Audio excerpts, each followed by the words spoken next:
2025 is the year that I stopped playing small. These 5 habits are changing my life. And if you're ready to level up, stay with me. Last year, I realized growth isn't just about grinding. It's about alignment. These habits are helping me to align to the version of me that I'm becoming. Let's dive into these 5 habits that have been changing my life. Number 1, saving and investing.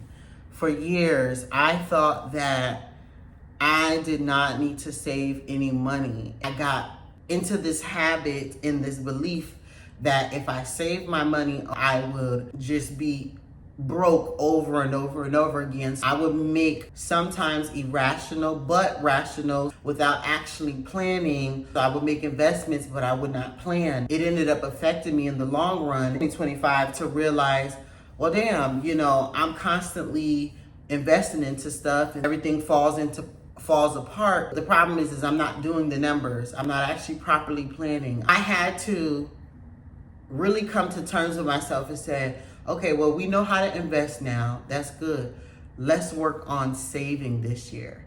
We have to have some sort of sense of a money structure that allows us to start saving. When we start hitting the rock bottom, there's dips in life. We're able to what? Get ourselves off the ground if things go wrong. Things do go wrong in life. So I had to really grasp and tell myself, look, every time something goes wrong, you can't continue playing that game. I don't like living in shelters. I enjoy my own place and I enjoy, having my own space and my place of peace. As an adult, at some point, you have to begin to take something serious. And this, for me, number 1 was savings. Number 2 is giving myself grace. I have been grinding so many years that I have really experienced burnout, feeling like even though I am doing the work, I felt like for some reason in the back of my head,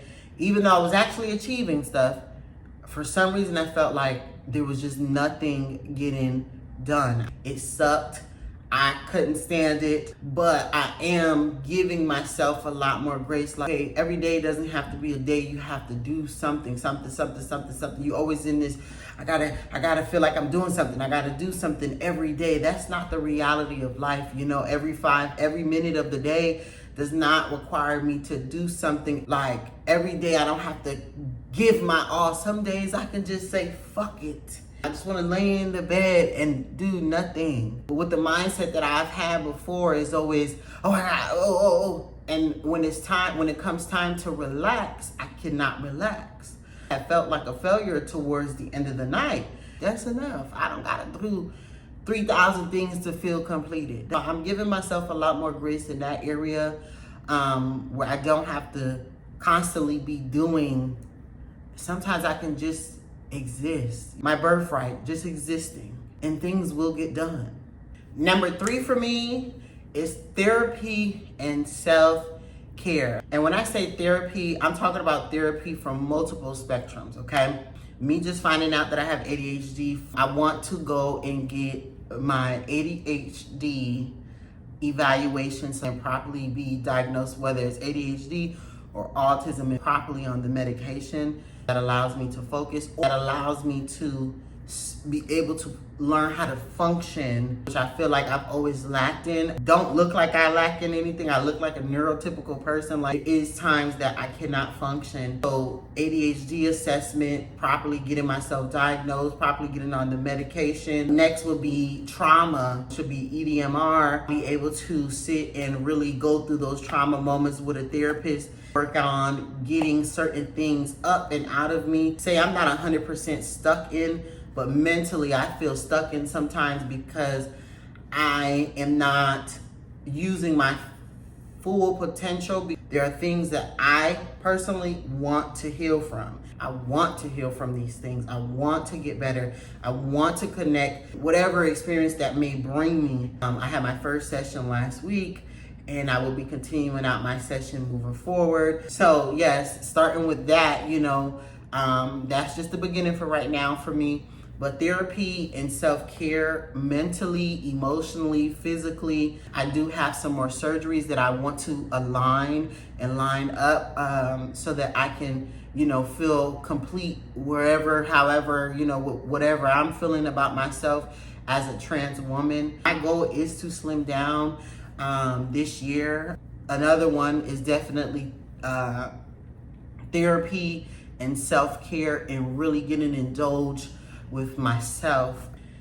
The next one will be posting even when I feel like I'm not being seen. I think growing up, I've always had so much attention on me, even as a child and even as an adult now, that when I post, I get into my feelings or my emotions sometimes, and I can be very honest and take accountability that sometimes I will get into my feelings thinking, damn, I'm posting, but I'm not getting the attention that I mentally desire or think that I'm supposed to get. I heard a quote last year when the guy said, think about when you get 100 views and imagine 100 people standing in the room with you at the same time, that it can possibly become overwhelming. So he said, imagine having 100,000 views. 100,000 people are in one small room with you. That is going to be the worst feeling in the world. He said, stop looking at the fact that you're not getting as much attention as you probably desire as a bad thing, because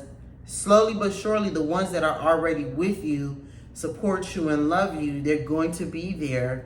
And they're going to support you, and they're going to love you, and they're going to make sure that you're A-okay.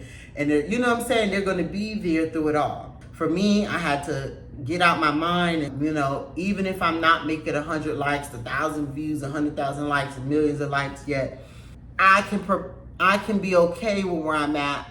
I need to just be focusing on doing what I love doing. I do, and I just want to put this in this video for people who may watch this. I do enjoy interaction. Like when I ask y'all questions like, what do y'all want me to post? What do y'all want me to talk about? I got a story time. Do y'all want to hear that story time? Boom, boom, boom, boom, boom. Those are the things that I genuinely enjoy when someone responds back and say, hey, boom, boom, boom, boom. Actually, this video that I'm making right now, this 2025 New Habits, came from one of my comment sections on TikTok. One of my supporters saying, hey, you should write about, make a video about what 2025 new habits you have. You say this, 2025 I will be posting no matter what. Number 5, which should have really been number 1, is falling in love with God's process. I am an impatient individual. I like things when I want them right then and there. I like things how I want them, exactly when I want them. I have to always remind myself that my life does not belong to me. So in the right time, in due time, He will always provide exactly what it is that I need. Only thing He requires and requests, and if I knew this years ago, I would have been doing this, but it says seek Him first. And all things that you can ever think and want and imagine will be added to you. Only way that I'm going to get the blessing that I'm seeking or looking for is by building and building the relationship. That's how true it is. Okay, the bell ringing out.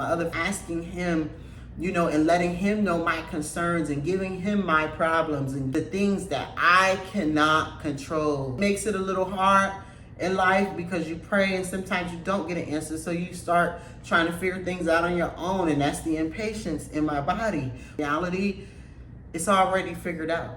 And all I just need to do is be patient. So that leads into falling in love with God's process. And if God's process is His time, and no man knows the hour, the time of the day, then that means I don't know, when things are going to work the way that I want them to. They're just going to work, And if I believe that they're going to work, and all it requires me to have is faith, that is the most easiest thing to provide to God, to allow Him to move on my behalf. So falling in love with God's process is important to me.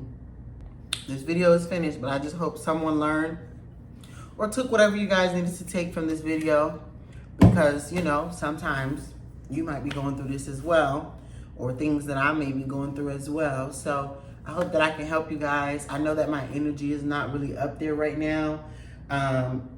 Lately it hasn't been.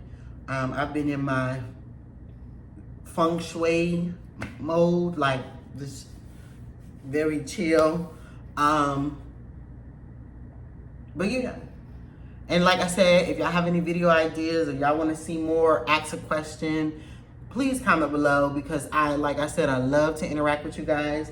And if y'all want to follow me on TikTok, my TikTok is mainly where I'm always at. So it's official Emo Brat with 2 T's. And if you guys want to follow my Instagram, it is the same, official Emo Brat with 2 T's. And yeah, it was good talking to y'all, and I love y'all. Later.